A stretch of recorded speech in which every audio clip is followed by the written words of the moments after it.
Breaking news భారతదేశంలో China కొత్త virus పై tension మొదలైంది. జనాల్లో మళ్ళీ లాక్డౌన్ వస్తుందేమోననే భయం వ్యక్తమవుతుంది. 2019 తర్వాత భారత్లో కరోనా వైరస్ కారణంగా ఎటువంటి పరిస్థితులు ఉన్నాయో, ఆ తర్వాత అదే సమయంలో ప్రపంచవ్యాప్తంగా ఎటువంటి పరిస్థితులు ఉన్నాయో మనం చూసాం. కరోనా వైరస్ని అరికట్టడానికి లాక్డౌన్ విధించారు. మొత్తం ప్రపంచం స్తంభించిపోయింది. ఇప్పుడు మరోసారి చైనా వైరస్ భయపెడుతోంది. అయితే చైనా మాత్రం ఈ హెల్త్ ఎమర్జెన్సీ విధించారు అనే వార్తలను ఖండిస్తోంది. కానీ చైనాలో హెల్త్ ఎమర్జెన్సీ అనధికారికంగా కొనసాగుతోంది అంటూ వార్తలు వస్తూ ఉన్నాయి. చైనా మాత్రం కొంతమేర వార్తలను ఖండిస్తూ వస్తోంది. కొంత పరిస్థితి ఆందోళనకరంగా ఉన్నప్పటికీ దాన్ని పర్యవేక్షిస్తున్నాము, మరణాలు సంభవించడం లేదు అంటూ చెబుతూ వస్తుంది. కానీ చైనాలో పరిస్థితి వేరు అంటూ వార్తలు వస్తున్నాయి. అదే సమయంలో భారత్ కూడా అప్రమత్తమైంది. చైనాలో విజృంభిస్తున్న ఈ హెచ్ఎంపీవీ వైరస్కి సంబంధించి భారత్ అప్రమత్తమైంది. రాష్ట్రాలను కూడా అప్రమత్తం చేసింది. రాష్ట్రాలు చాలా అప్రమత్తంగా ఉండాలి అంటూ ఆదేశాలు జారీ చేసిన నేపథ్యంలో తెలంగాణ ప్రభుత్వం కూడా నిన్న ఒక ప్రెస్ నోట్ రిలీజ్ చేసింది. తెలంగాణలో పూర్తి సన్నద్ధతతో ఉన్నాము, ఎటువంటి కేసులు నమోదు కాలేదు అంటూ తెలంగాణ ప్రభుత్వం కూడా ఒక ప్రెస్ నోట్ రిలీజ్ చేసింది. అదే సమయంలో సబితా ఇంద్రారెడ్డి కుమారుడు ఒక పోస్ట్ చేశారు. తన స్నేహితులకు వైరస్ సోకింది, తన స్నేహితులు ఒక రకమైన వైరస్తో బాధపడుతూ ఉన్నారు, నిమోనియా లాంటి లక్షణాలతో, కరోనా లాంటి లక్షణాలతో బాధపడుతూ ఉన్నారు అంటూ ఒక ట్విట్టర్లో ఒక పోస్ట్ కూడా చేశారు. ఇప్పుడు బెంగళూరులో 2 చిన్నారులకు 3 నెలలు 8 నెలల చిన్నారులకు ఈ వైరస్ లక్షణాలు ఉన్నాయి, ఈ వైరస్ సోకిందే అంటూ వైద్యులు నిర్ధారించడంతో ఇప్పుడు జనాల్లో భయం మొదలైంది. ఈ వ్యాధి వేగంగానే వ్యాపిస్తోంది అంటూ జనాల్లో భయం మొదలైంది. దీంతో లాక్డౌన్ దిశగా పరిణామాలు సంభవించే అవకాశాలు ఉన్నాయి అంటూ భయాన్ని వ్యక్తం చేస్తున్నారు. బెంగళూరులో 2 చిన్నారులకు హెచ్ఎంపీవీ పాజిటివ్ సోకింది, పాజిటివ్గా నిర్ధారణ అయింది. 3 నెలలు 8 నెలల చిన్నారులకు ఈ వ్యాధి లక్షణాలు బయటపడ్డాయి. సోకింది హెచ్ఎంపీవీ వైరస్ అని ధృవీకరించింది ఐసీఎంఆర్. పిల్లలు దేశం దాటిన హిస్టరీ లేదు, వాళ్ళ తల్లిదండ్రులు కూడా దేశం దాటిన హిస్టరీ లేదు. ఈ నేపథ్యంలో ఆ చిన్నారులకు ఈ వైరస్ ఎలా సోకింది అనే ఆందోళన వ్యక్తమవుతోంది. అయితే ఇది సాధారణ ఫ్లూతో పాటు శీతాకాలంలో వచ్చే ఇతర వ్యాధి లక్షణాలు ఇక్కడ ఉన్నాయి అంటూ చైనా చెప్తోంది. చైనాలో సంభవిస్తున్న వ్యాధులకు కూడా ఇది ప్రాణాంతక వ్యాధి కాదు అని చెప్తున్నప్పటికీ పరిణామాలు చూస్తూ ఉంటే ఇది ప్రాణాంతక వ్యాధి ఏమోననే భయాన్ని మాత్రం జనం వ్యక్తం చేస్తున్నారు. కానీ ప్రభుత్వాలు మాత్రం చాలా అప్రమత్తతతో ఉన్నాము, కానీ మీరు మాత్రం స్వీయ రక్షణ చర్యలు పాటించండి అని చెప్తున్నారు. ఒకవేళ నిజంగా ఇది ప్రాణాంతకంగా మారకుండా ఉండాలి అంటే స్వీయ రక్షణ చర్యలు చాలా అవసరం. కరోనా సమయంలో ఎటువంటి స్వీయ రక్షణ చర్యలు అయితే చేపట్టామో ఇప్పుడు అలాంటి స్వీయ రక్షణ చర్యలు అవసరం. నిజానికి కరోనా సమయంలో మొదట్లో ఏం కాదులే అని స్వీయ రక్షణ చర్యల విషయంలో కొంత నిర్లిప్తత చూపించాము. దాని పర్యవసానం దేశవ్యాప్తంగా ప్రపంచవ్యాప్తంగా ఎలా ఉందో మనం చూసాం. అయినప్పటికీ భారతదేశంలో ప్రభుత్వాలు అప్పట్లో కరోనా వైరస్ను కట్టుదిట్టం చేయడానికి వేగంగానే స్పందించాయి. తర్వాత కాలంలో ప్రజల నుంచి కూడా స్పందన వచ్చింది. ఇప్పుడు మరోసారి అలాంటి పరిణామాలు చోటు చేసుకోకుండా ఉండాలి అంటే ప్రజలు ముందు నుంచే స్వీయ రక్షణ చర్యలు చేపట్టాలి. ఎవరికి కరచాలనాలు, షేక్ హ్యాండ్స్ ఇవ్వద్దు. వ్యాధి లక్షణాలు ఏమైనా ఉంటే వెంటనే ఆసుపత్రికి వెళ్ళండి. అనవసరంగా బయట తిరగొద్దు. ఒకవేళ బయట తిరిగినా బయట ఉన్న వస్తువులను ఏది తాకొద్దు. ఒకవేళ అలా తాకితే మీ చేతులను శుభ్రం చేసుకోండి. మీ చేతులను ముక్కుకు, నోటికి, కంటికి దగ్గరగా ఎక్కువసార్లు తీసుకుని వెళ్ళొద్దు. ఒకవేళ కంటి దగ్గరకు తీసుకువెళ్ళాలి అనుకుంటే చేతులను బాగా రబ్ చేసిన తర్వాత కంటి దగ్గరకు తీసుకుని వెళ్ళండి. అలాగే కర్చీఫ్ను ఎక్కువగా వాడుతూ ఉండండి. తుమ్ములు లేదా దగ్గు లాంటివి ఎక్కువగా వస్తూ ఉంటే మీరు కర్చీఫ్ను వాడండి. టిష్యూ పేపర్స్ దగ్గర ఉంచుకోండి. వీలైతే మాస్కులను పెట్టుకునే బయటకు వెళ్ళండి. మళ్ళీ మాస్కులను పెట్టుకోవాల్సిన సమయం ఆసన్నమైందని చెప్తున్నారు. అసలే శీతాకాలం, ఇప్పటికే వ్యాధి లక్షణాలు ఇద్దరిలో కనిపించాయి. దీంతో ఏం జరుగుతుందోననే భయం అందరిలోనూ వ్యక్తమవుతోంది. అయితే బెంగళూరులో 2 చిన్నారులకు వైరస్ ఎలా సోకింది అనే విషయం మాత్రం అంతుపట్టడం లేదు. ఐసీఎంఆర్ దీనిపైన విచారణ చేస్తోంది. ఎలా సోకింది అనే విషయంపై ఐసీఎంఆర్ పరిశోధిస్తోంది. భారత్లో కొత్త వైరస్ ఎంట్రీతో భయాందోళనలో ప్రజలున్నారు. మరోసారి లాక్డౌన్ విధిస్తారా ఏంటి అనే భయం అందరిలోనూ వ్యక్తమవుతుంది. మా ప్రతినిధి గోపి ఉన్నారు ఢిల్లీ నుంచి సమాచారం అందించడానికి. గోపి, ఇప్పటికే భారతదేశంలో ఈ వ్యాధి లక్షణాలు లేవు అని చెప్తూ వచ్చారు. కానీ బెంగళూరులో మాత్రం 2 చిన్నారులకు, అది కూడా విదేశాలకు వెళ్ళిన హిస్టరీ లేని చిన్నారులకి వ్యాధి సోకడంపై కేంద్ర ప్రభుత్వం ఏ విధంగా సమీక్షిస్తోంది? ఇప్పటికే ఐసీఎంఆర్ దీనిపైన పరిశోధిస్తున్నామని చెప్తుంది, కానీ కేంద్ర ప్రభుత్వం ఏ విధంగా సమీక్షిస్తోంది? చైనాలో విజృంభిస్తున్న ఈ వైరస్ తాలూకు లక్షణాలు ప్రస్తుతం భారత్ లో లేవు అనేది కూడా నిన్నటి వరకు భారత ప్రభుత్వం ఐసీఎంఆర్ కూడా నిర్ధారిస్తూ వచ్చింది. అయితే ఈ రోజు ఒక కేసు 8 నెలల బాబుకి ఈ యొక్క వైరస్ సోకినట్టుగా మొదట వైద్యులు నిర్ధారించడం జరిగింది. ప్రస్తుతం బాలుని ట్రీట్మెంట్ అందిస్తున్నాము. అతన్ని ఐసోలేషన్ లో ఉంచడం జరిగింది. ఒక ప్రత్యేకమైన వార్డు లో కూడా అబ్బాయికి కొంత శిక్షణ ఇస్తున్నట్టుగా కూడా చెప్పారు. అయితే జనవరి 3వ తేదీన కూడా అదే ఆసుపత్రిలో మరొక కేసు నమోదవడం, దానికి సంబంధించి వైద్యులు ICMR కు కానీ ఇతర గైడ్ లైన్స్ లకు కానీ ఎక్కడ కూడా వైద్యులు వాటికి సంబంధించిన కేసుకు సంబంధించిన వివరాలు కూడా అందియలేదు. అయితే ఈ రోజు గత కొద్ది రోజులుగా చైనాలో ఆసుపత్రులన్నీ కూడా పూర్తిగా నిండిపోయిన నేపథ్యంలో WHO కొన్ని హెచ్చరికలు జారీ చేసింది. సాధారణ ఫ్లూ లక్షణాలు, అదే విధంగా కొంత తీవ్రమైన జ్వరం ఉంటుంది, దగ్గు, విపరీతంగా దగ్గు ఉంటుంది. ఇటువంటి లక్షణాలతోటి ఎవరైనా బాధపడితే వాళ్ళను ఖచ్చితంగా ఈ యొక్క వైరస్ కి సంబంధించిన లక్షణాలు ఉన్నట్టుగా కూడా గుర్తించాలి. వాళ్ళను సపరేట్ వార్డ్ లో పెట్టి వాళ్ళకు వైద్యం అందించాలనేది కూడా WHO చెప్పడం జరిగింది. అయితే ప్రస్తుతం 2 కేసులతోటి బెంగళూరులో 2 కేసులు నమోదవడం జరిగింది. మరి ఇది ఒక అంటువ్యాధిగా అయితే గతంలోనే WHO కూడా చెప్పడం జరిగింది. అయితే దీంతో మరొక మారు భారత్ లో లాక్డౌన్ విధిస్తారా అన్న భయాందోళనలు అయితే ప్రజల్లో. అంటే బెంగళూరు కేసులను కేంద్రం ఏ విధంగా సమీక్షిస్తోంది? ఇప్పటికే రాష్ట్రాలను అప్రమత్తం చేసింది, ప్రజలకు సూచించింది స్వీయ రక్షణ చర్యలు చేపట్టాలి అని. అయితే ఇక్కడ 8 నెలల బాబుకు 3 నెలల పాపకు, పైగా వాళ్ళకి ఎటువంటి ఫారెన్ వెళ్ళిన హిస్టరీ కూడా లేదు, ఇంటర్నేషనల్ ట్రావెల్ హిస్టరీ లేని వాళ్ళకి వ్యాధి సోకడంపై ఖచ్చితంగా ఈ 2 కేసులను అయితే ప్రత్యేకంగా కొంత దృష్టి అయితే సారించిన పరిస్థితి ఉంది. ICMR కూడా ఇదే అంశాన్ని కొంత వాళ్ళ అధికారిక లేఖలో కూడా పేర్కోవడం జరిగింది. ICMR ఈ 2 కేసులను కూడా పరిశీలిస్తుంది. వాళ్ళ కుటుంబ సభ్యులకు కావచ్చు, కుటుంబంలోకి ఎవరైనా కొత్త వ్యక్తులు వచ్చి కుటుంబ సభ్యులను కలిశారా, లేదా విదేశాలకు వెళ్లి వచ్చిన వారిని వీళ్ళేమన్నా కలిశారా అన్న కోణంలో కూడా ప్రస్తుతం ICMR ఆరా తీస్తున్న పరిస్థితి ఉంది.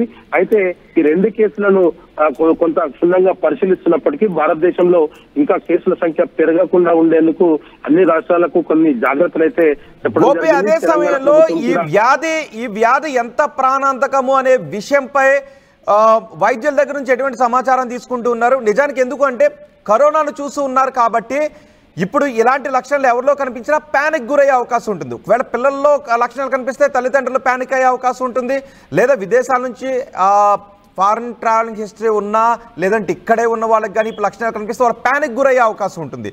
సో ఆ ప్యానిక్ గురి కావాల్సిన అవసరం ఉందా? ఒకవేళ అలాంటి లక్షణాలు కనిపిస్తే ఏం చేయాలన్న దాని గురించి ఏమన్నా మార్గదర్శకాలు జారీ చేస్తున్నారా? అయితే రోహిత్, చైనాలో ఈ యొక్క వైరస్ కి సంబంధించి విజృంభణ అయితే ఉన్న నేపథ్యంలో WHO కూడా అక్కడ కేసులను క్షుణ్ణంగా పరిశీలిస్తున్న పరిస్థితి అయితే కనపడుతుంది. ఎందుకంటే అక్కడ మరణాలు ఏవైనా సంభవించాయా, ఒక విపరీతమైన దగ్గు అన్న దానిపైన శ్వాసకు సంబంధించిన ఇబ్బందులు ఏదైనా తలెత్తుతాయా, అదేవిధంగా ఎక్కువగా పొడి దగ్గు వచ్చి గొంతంతా ఎండిపోయి తద్వారా ఇంకా ఏదైనా ఇతర అనారోగ్య సమస్యలు తలెత్తుతాయన్న దానిపైన చైనాలో ప్రస్తుతం నమోదవుతున్న కేసులపైన WHO కొంత ఆరా తీస్తుంది.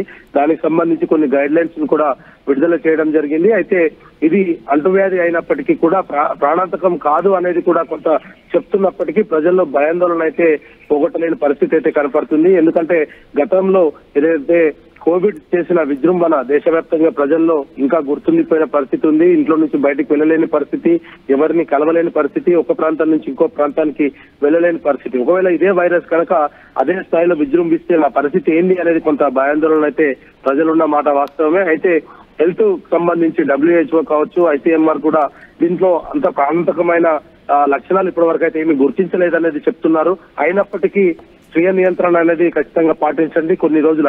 అంటే గోపి, నిజానికి భారత్ లో బయటపడ్డ 2 కేసులు కూడా విదేశాలకు వెళ్ళిన హిస్టరీ లేని వాళ్ళకే సోకింది. కానీ చైనాలో ఈ కేసుల సంఖ్య ఎక్కువగా ఉంది కాబట్టి అటు WHO కానీ, ఇటు ICMR కానీ, లేదా భారత వైద్య బృందం కానీ చైనాలో ఏ విధంగా ఆ కేసులను ఏ విధంగా సమీక్షిస్తున్నారు? ఎందుకంటే చైనా చెప్తుంది ఇది ప్రాణాంతకం కాలేదు, కొన్ని రూమర్స్ మాత్రం వ్యాపిస్తూ ఉన్నాయి, ఇక్కడ మరణాలు ఏమీ సంభవించట్లేదు అని చైనా చెప్తుంది. హెల్త్ ఎమర్జెన్సీ విధించారు అనే వార్తలను చైనా ఖండిస్తుంది. మరోవైపు చైనాలో హెల్త్ ఎమర్జెన్సీ కొనసాగుతోందని చెప్తున్నారు. నిజంగా హెల్త్ ఎమర్జెన్సీ ప్రకటించాల్సిన అవసరం ఉండే వ్యాధిగా దీన్ని భావిస్తూ ఉన్నారా?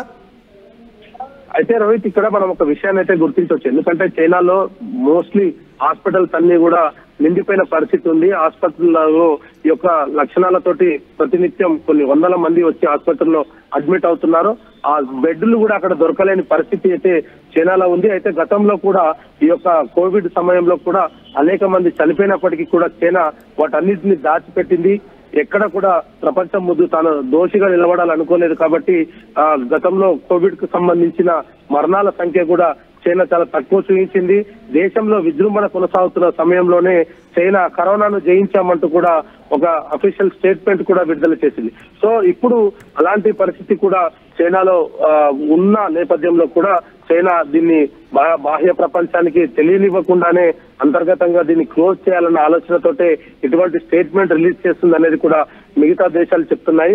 అయితే WHO కూడా దీంట్లో చాలా క్షుణ్ణంగా పరిశీలిస్తుంది. అంటే వ్యాధి లక్షణాలు ఏ విధంగా పెరుగుతున్నాయి, ఆ వ్యాధి తీవ్రత ఎంతవరకు వెళ్తుంది, గతంలో నమోదైన కేసులు అంటే చైనా నుంచి ఎటువంటి సమాచారము WHOకి అందట్లేదు. ఇది సాధారణ జలుబు, సీజనల్స్ లో వచ్చే వ్యాధులు మాత్రమే అనేది చైనా చెప్తుంది. అయితే వీటన్నిటిని కూడా ప్రపంచాన్ని మరొకసారి భయపెట్టించే పరిస్థితి అయితే కనపడుతుంది. ఒకవేళ ఫ్లూ తర్వాత వాళ్ళ ఆ గొంతులన్నీ ఎండిపోయి ప్రాణం పోయే పరిస్థితి ఏదైనా వస్తుందన్న దానిపైన కూడా ప్రస్తుతం WHO అయితే కొంత ఆరాధిస్తున్న పరిస్థితి కనపడుతుంది. రైట్ గోపి, భారత్ లో చైనా కొత్త వైరస్ లక్షణాలు ఇద్దరు చిన్న పిల్లల్లో కనిపించాయి. బెంగళూరులో 3 సంవత్సరాల పాప, 3 నెలల పాప, 8 నెలల బాబు, వీళ్ళిద్దరిలోనూ ఈ లక్షణాలు కనిపించాయి. ప్రస్తుతం వాళ్ళకి ట్రీట్మెంట్ కొనసాగుతోంది అని చెప్తూ ఉన్నారు. దీంతో జనాల్లో మళ్ళీ లాక్డౌన్ వస్తుందేమోననే భయాన్ని వ్యక్తం చేస్తున్నారు. ఎందుకంటే చైనాలో ఈ కేసుల సంఖ్య విపరీతంగా పెరుగుతోంది. చైనాలో ఈ కేసుల సంఖ్య విపరీతంగా పెరుగుతూ ఉండటంతో చైనాలో వాళ్ళందరూ ఆసుపత్రులకు వెళ్తున్నారు. హాస్పిటల్స్లో బెడ్లు సరిపోవడం లేదు అంటూ వార్తలు బయటకు వస్తున్నాయి. దీంతో చైనా చుట్టుపక్కల దేశాలన్నీ కలవరపడుతున్నాయి, ప్రపంచ దేశాలు కలవరపడుతున్నాయి. భారత్లో కూడా కలవరం మొదలైంది. మళ్ళీ లాక్డౌన్ లాంటి పరిస్థితులు వస్తాయేమోననే భయం వ్యక్తమవుతుంది. ఇటు భారత్ కూడా చైనాలో జరుగుతున్న పరిణామాలను ఎప్పటికప్పుడు నిశ్చితంగా పరిశీలిస్తోంది. భారత్లో ఉన్న ప్రజలకు సూచనలు జారీ చేస్తోంది. వైద్య బృందానికి కూడా సూచనలు జారీ చేస్తుంది. వైద్యులు ప్రజలు తీసుకోవాల్సిన జాగ్రత్తల గురించి ఎప్పటికప్పుడు సూచనలు చేస్తుంది. బెంగళూరులో 2 పిల్లలకు ఈ లక్షణాలు కనపడటానికి కారణం ఏంటి? బెంగళూరులో 2 చిన్నారులకు HMPV వైరస్ సోకటానికి కారణం ఏంటి? ఇది ఎంత ప్రాణాంతకం? ఇది వైద్యానికి ఏ విధమైన వైద్యానికి ఇది రెస్పాండ్ అవుతుంది అనే విషయాన్ని కూడా పరిశీలిస్తున్నారు. ఇటు ICMR కూడా దీనిపైన పరిశోధన చేస్తుంది. అటు WHO కూడా ఎప్పటికప్పుడు చైనాలో కేసులను, చైనాలో నమోదవుతున్న కేసులు, చుట్టుపక్కల దేశాల్లో ఎక్కడెక్కడ ఈ కేసుల సంఖ్య రికార్డ్ అవుతుందనే విషయాన్ని కూడా WHO ఎప్పటికప్పుడు డేటాను తెప్పించుకుంటూ ఉంది. భారతదేశంలో అన్ని రాష్ట్రాలు కూడా ఇప్పుడు అప్రమత్తమయ్యాయి. బెంగళూరులో 2 చిన్నారులకు, 3 నెలలు 8 నెలలు ఉన్న చిన్నారులకు ఈ వ్యాధి లక్షణాలు బయటపడడంతో మొత్తం భారతదేశంలో ఉన్న అన్ని రాష్ట్రాలు కూడా వెంటనే అప్రమత్తమయ్యాయి. తెలంగాణ ఏ విధంగా అప్రమత్తమైందో మనం చూద్దాం. తెలంగాణ ప్రభుత్వం ఈ బెంగళూరులో కేసులు నమోదు కావడంతో ఏ విధంగా అప్రమత్తమైంది, వైద్య శాఖకు ఎటువంటి సూచనలు చేస్తుందో వివరాలు అందించడానికి మా ప్రతినిధి మధు మనకి అందుబాటులో ఉన్నారు. మధు, ఇప్పటి వరకు భయపడాల్సిన అవసరం లేదు, కానీ జాగ్రత్తలు మాత్రం పాటించండి అంటూ ప్యానిక్ గురికావద్దు, కానీ జాగ్రత్తలు మాత్రం పాటించండి. స్వీయ రక్షణతోనే ఎటువంటి వైరస్నైనా మనం లొంగ తీసుకోవచ్చు. కరోనా లాంటి వైరస్నే భారత్ స్వీయ రక్షణ చర్యలతో లొంగ తీసుకున్నామని చెప్తున్నారు. కానీ ఇప్పుడు బెంగళూరులో 2 చిన్నారులకు ఈ వ్యాధి లక్షణాలు బయటపడిన నేపథ్యంలో మన పక్క రాష్ట్రమే, ఈ నేపథ్యంలో తెలంగాణ ఏ విధంగా సమీక్షిస్తోంది, ఆ కేసులను ఎటువంటి సూచనలు చేస్తోంది?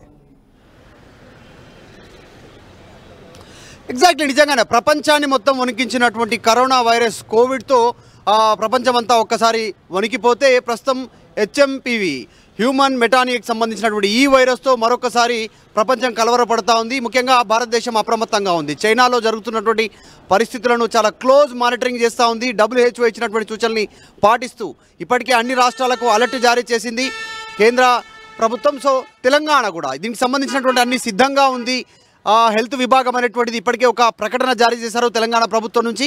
ముఖ్యంగా ఈ వైరస్ లక్షణాలు జలుబు, దగ్గు, తర్వాత ముక్కు కారడము, శ్వాసకోశ సంబంధితమైనటువంటి సమస్యలు ఎదుర్కోవడం, ఈ జబ్బుకున్నటువంటి ప్రధానమైనటువంటి లక్షణం. ఈ వైరస్ ఎక్కువగా అటాక్ చేస్తూ ఉంది వృద్ధులని, మహిళలని, చిన్నపిల్లలని. సో ఎక్కువగా అటాక్ చేస్తూ ఉంది. ఈరోజు బెంగళూరులో నమోదైనటువంటి 2 కేసులు కూడా చిన్నపిల్లలే. ముఖ్యంగా తెలంగాణలో, తర్వాత కర్ణాటకలో కానీ ఓవరాల్గా భారతదేశ వ్యాప్తంగా వింటర్ సీజన్ నడుస్తూ ఉంది. చలి తీవ్రత పెరుగుతూ ఉంది. ఈ సమయంలోనే జలుబు, దగ్గు, శ్వాస సంబంధితం న్యూమోనియా లాంటి అటాక్ కావడం చిన్నపిల్లలకి ఎక్కువగా అయ్యే అవకాశాలు ఉంటాయి. సో ఈ 2 పిల్లలు కూడా ప్రస్తుతం 3 నెలలు 8 నెలల వయసు ఉన్నటువంటి చిన్నారులు బెంగళూరులో ఈ హెచ్ఎంపీవీకి సంబంధించినటువంటి వైరస్ డిటెక్ట్ చేశారు, అధికారులు గుర్తించారు. మరి నిజంగానే వారికి బయటికి వెళ్ళినటువంటి రికార్డ్ లేదు, ఎక్కడ ట్రావెల్ చేసినటువంటిది లేదు, కుటుంబ సభ్యులు చాలా రోజుల నుంచి అక్కడే ఉన్నారు.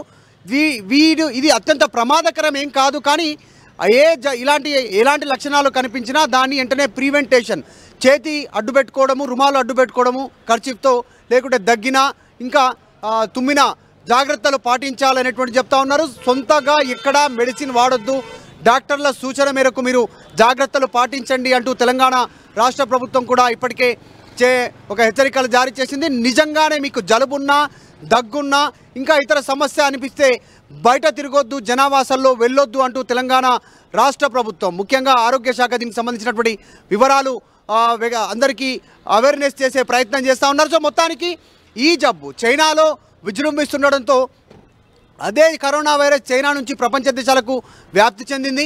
ఇప్పుడు మళ్ళీ అక్కడ వైరస్ విజృంభడంతో మళ్ళీ అక్కడ నుంచి ప్రపంచవ్యాప్తంగా ఏమైనా విస్తరించే అవకాశాలు ఉన్నాయనేటువంటి పెద్ద ఎత్తున చర్చ కొనసాగుతుంది. నిజంగా మరొకసారి లాక్డౌన్ ఉండే అవకాశం ఉంటుందా అనేటువంటి ఆలోచనలో ప్రజలు పడిపోయేటువంటి సిచ్యువేషన్ ఉంది. ఎందుకంటే చాలా సాధారణంగా సేమ్ ఎట్లా అయితే కోవిడ్ జ్వరము, తర్వాత ఒళ్ళు నొప్పులు ఏ రకంగా ఆ రకంగా ఎలా అయితే ఆ లక్షణాలతో చాలామంది ఆసుపత్రిలో జాయిన్ అయ్యారో, ఇది సాధారణం, ఇంకా అత్యంత సాధారణం. జలుబు, దగ్గు అనేటువంటిది సాధారణంగా అందరికీ ఉంటాయి. కాబట్టి ఈ లక్షణాలు ఉంటే భయపడాల్సిన పని లేదు. వ్యాప్తి చెందుతుంది, దీని మూలాలేంటో కూడా తెలియదు, ఎక్కడి నుంచి దీని ఆరిజిన్ ఏంటో ఇంకా తెలియదు అని చైనా అంటుంది. చైనాలో ఈ కేసులు ఎక్కువగా వస్తున్నాయి. మనం చూసాం, ఇది పాండమిక్గా కరోనా సమయంలో పాండమిక్గా అవతరించినప్పుడు, హెల్త్ ఎమర్జెన్సీ ఏర్పడినప్పుడు హాస్పిటల్స్పై, హెల్త్ ఇన్ఫ్రాపై ఏ విధమైనటువంటి బర్డెన్ పడిందో. సో ఇప్పుడు కూడా ప్రపంచం కొట్టిపారేయట్లేదు, కానీ కొంత అప్రమత్తంగానే ఉంటుంది, కొంత భయాన్ని వ్యక్తం చేస్తుంది. పర్వాలేదు, అప్రమత్తంగా ఉండండి అని చెప్తుంది. ఒకవేళ నిజంగా పరిస్థితులు ఏదైనా చైనాలో విషమించే అవకాశాలు ఉన్నప్పుడు ఇటు భారత్లో అన్ని రాష్ట్రాలు సంసిద్ధం కావడానికి హెల్త్ డిపార్ట్మెంట్పై, హెల్త్ ఇన్ఫ్రాపై ఆ బర్డెన్ లేకుండా ఉండడానికి ఎటువంటి చర్యలు తీసుకుంటున్నారు?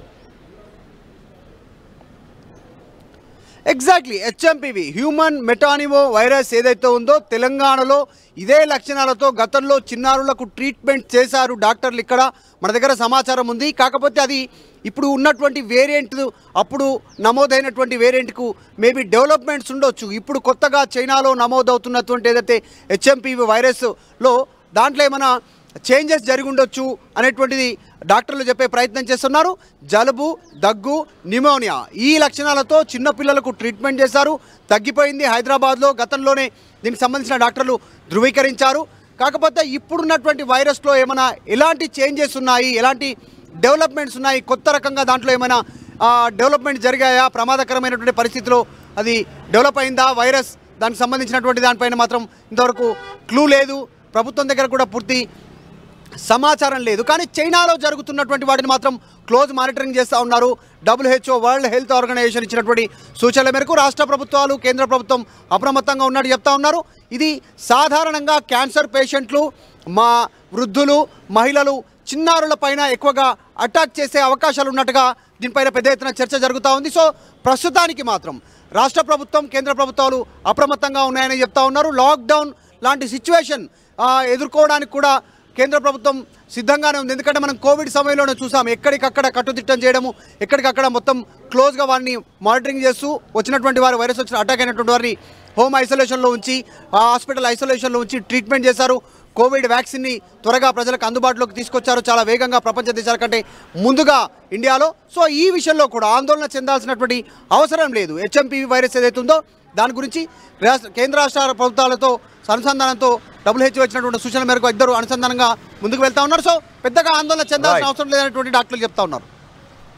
రైట్ మధు, భారత్లో చైనా కొత్త వైరస్ లక్షణాలు బయటపడ్డాయి. ఒకసారి గుర్తు చేసుకోండి, 2019 సంవత్సరాన్ని గుర్తు చేసుకోండి. 2019 నవంబర్ డిసెంబర్ ఆ కాలంలో వ్యాధి లక్షణాలు ఒక్కొక్కటిగా బయటకు వస్తూ ఉంటే చైనాలో అంట కరోనా వైరస్ అంట వ్యాధి సోకుతుంటే చనిపోతున్నారు అనుకున్నంత సమయం పట్టలేదు భారత్కి. అప్పట్లో ఆ వైరస్ సోకటానికి ఢిల్లీలో లక్షణాలు బయటపడ్డాయి అని అనుకున్నాము. ఆ తర్వాత మొత్తం భారతదేశాన్ని ఏ విధంగా చుట్టేసిందో, దాదాపు ప్రతి ఊరు, ప్రతి కుటుంబం ఆ వైరస్ కారణంగా ఎంత అల్లాడిపోయిందో మనం చూసాం. ప్రపంచం మొత్తం గ్లోబ్ అంతా కూడా కరోనా గుప్పిట్లో ఏ విధంగా చిక్కుకుందో మనం చూసాం. మరణాలు సంభవించి హెల్త్ ఇన్ఫ్రాపై ఆ బడ్డెన్ ఏ విధంగా పడిందో మనం చూసాం. అందుకే ఇప్పుడు మరో వైరస్ ఇప్పుడు ప్రాణాంతకంగా పరిణమిస్తుందేమోననే డౌట్ ఉంది. చైనాలో ఆ వైరస్ బయటపడింది, భారత్లో కూడా 2 కేసులు బయటపడ్డాయి. కానీ ప్రస్తుతానికి మాత్రం ప్రాణాంతకం కాదు అని చెప్తున్నారు. కానీ స్వీయ రక్షణ చర్యలు మాత్రం తీసుకోవాలి. ఎందుకంటే దాదాపు చూస్తూ ఉంటుంటాం, ప్రతి 100 సంవత్సరాలకి ఒక్కొక్క పాండమిక్ వచ్చి మానవాళ్ళని భయపెడుతూనే ఉంది.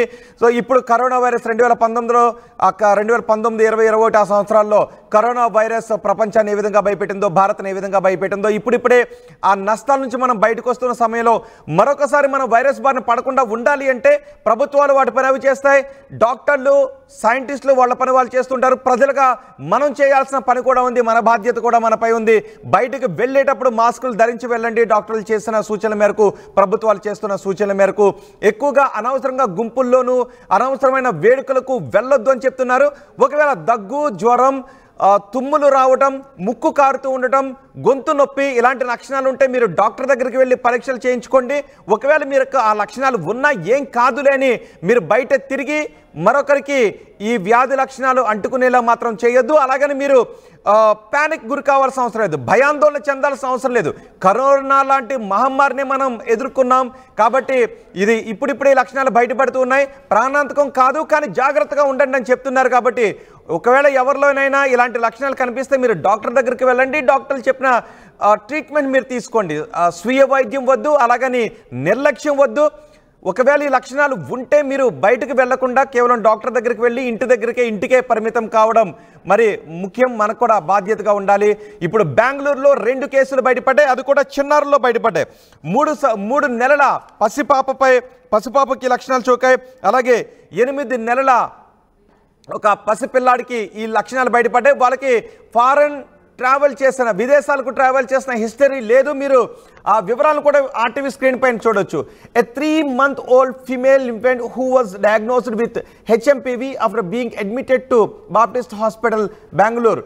అక్కడ 3-month-old బేబీకి, ఫిమేల్ బేబీకి ఆ వైరస్ సోకింది. అలాగే 8 నెలల మేల్ ఇన్ఫెంట్కి ఈ వ్యాధి లక్షణాలు పాజిటివ్గా తేలాయి. జనవరి 3వ తారీఖున మేల్ ఇన్ఫెంట్ అక్కడ ట్రీట్మెంట్ తీసుకున్నారు అని చెప్తూ ఉన్నారు. ఈ ఇద్దరికి కూడా 3 నెలల పసిపాపకు 8 నెలల పసిబాబుకు ఈ వ్యాధి లక్షణాలు బయటపడ్డాయి. వాళ్ళ కుటుంబంలో ఫారెన్ ట్రావెల్ చేసిన ఏ లక్షణాలు కూడా లేవు. అంటే ఇక్కడ కూడా ఈ వ్యాధి వ్యాపిస్తుంది, కానీ ఇక్కడికి ఎలా వచ్చింది? చైనాలో వెలుగు చూసిన ఈ వ్యాధి ఎటువంటి ఫారెన్ ట్రావెల్ చేసిన హిస్టరీ లేని ఈ పసిబిడ్డలకు ఎలా సోకిందని, మరి ముఖ్యంగా 5 సంవత్సరాల లోపు చిన్నారులకు ఈ వ్యాధి సోకడానికి అవకాశం ఉంది అని చెప్తూ ఉన్నారు. శీతాకాలం కూడా చలిగా ఉంటుంది కాబట్టి ఈ వ్యాధి మరింత ఎక్కువగా వ్యాప్తి చెందే అవకాశం ఉంటుంది. కాబట్టి చిన్నారులను బయట అనవసరంగా తిప్పొద్దు. మీకు ఏదైనా ప్రయాణాలు ఉంటే అవి అవసరమా లేదా అని చూసుకోండి. అనవసర ప్రయాణాలు చేయొద్దు. చిన్నపిల్లలను ఎక్కువగా చలికి ఎక్స్పోజ్ చేయొద్దు అని కూడా డాక్టర్లు సూచిస్తున్నారు. ఎప్పటికప్పుడు ICMR చైనాలోను భారత్లోను జరుగుతున్న పరిణామాలను ఎప్పటికప్పుడు పరిశీలిస్తూ ఉంది, పరిశోధిస్తూ ఉంది, సమీక్షిస్తూ ఉంది. అటు WHO కూడా ఎప్పటికప్పుడు ఆదేశాలు జారీ చేస్తుంది.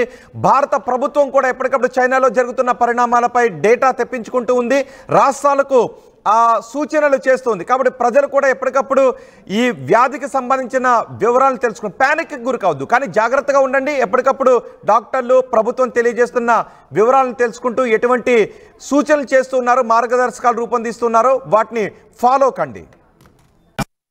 ఇది మా ఊర్లో ఫేమస్ అన్న. ఒళ్ళు నొప్పి, జలుబు, తలనొప్పి ఏమున్నా తక్షణ ఉపశమనం. జలుబు, తలనొప్పి, ఒళ్ళు నొప్పుల నుండి తక్షణ ఉపశమనం. శాస్త్రి బామ్ ఇప్పుడు ₹5 ప్యాక్ లో కూడా. RTV యాప్ వార్తల్ని క్షణాల్లో చదివే అవకాశం ఉంటుంది. ఒక న్యూస్ పేపర్, ఒక టెలివిజన్ ఛానల్ మీ చేతుల్లో ఎప్పుడూ ఉంటాయి.